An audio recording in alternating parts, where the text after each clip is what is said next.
अब तक बहुत सारे नौजवान बहुत सारे तदफीन में जुड़े हैं, लेकिन इस मरहूम की जो दर्द भरी दास्तान है, मैं चाहता हूं कि आप भी सुने और तमाम इंसानियत भी सुने और इनके हक़ में दुआएं भी करें कि इंसान कैसे कैसे दर्द से सफ़र से गुज़रता है। जब ये अच्छा कमाते थे, केरला में रहते थे, सऊदी को गए थे, सऊदी को जाकर 90s की बात कर रहा हूँ, उस वक्त पर इनकी सैलरी 30,000 रुपये थी। 30,000 रुपये कमा कर अपने बीवी बच्चों को इंडिया देकर भेजते थे, बच्चों को काबिल भी बनाया। हम तो बार बार सुनते हैं कि माँ बच्चे को पेट में 9 महीने पालती है, लेकिन बाप जहन में ज़िंदगी भर पालता है, अपने औलाद के लिए कुछ भी कुर्बानी दे देता है। लेकिन जब बाप के पास पैसा आया, यानी इस मरहूम के पास, शमशुद्दीन साहब के पास, तो इन्होंने बीवी बच्चों को सऊदी को बुला लिया। सऊदी को जब बुला लिया तो इनको भी, यानी इनके वाइफ को भी जॉब पे लगाया गया। वो जॉब करना चाहती थी शायद, तो जॉब को उनको लगाया गया, तो उनकी सैलरी हो गई 60,000, इनकी सैलरी थी 30,000। फिर कुछ ही दिन गुजरे, उनके पास कुछ पैसा आया, उनकी बीवी के पास, इनको अपनी ज़िंदगी से दूर कर दिया।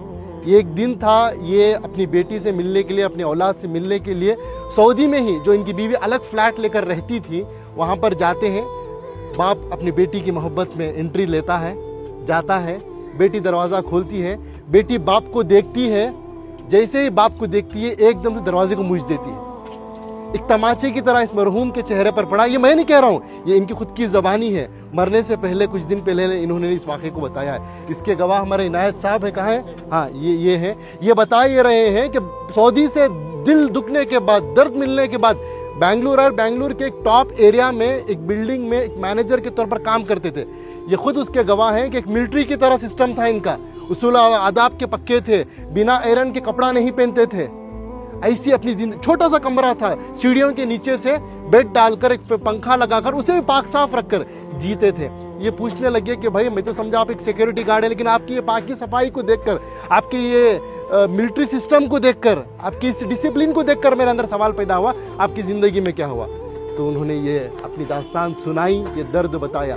तो बस मैं इंसानियत से यही बात कहना चाहता हूँ कि दौलत तो कमाना है, वो मुकद्दर की मिलेगी, लेकिन अपने रिश्तों को बनाएं पहले, अपने बच्चों को, अपनी औलाद को मुसलमान बनाएं, इंसान बनाएं।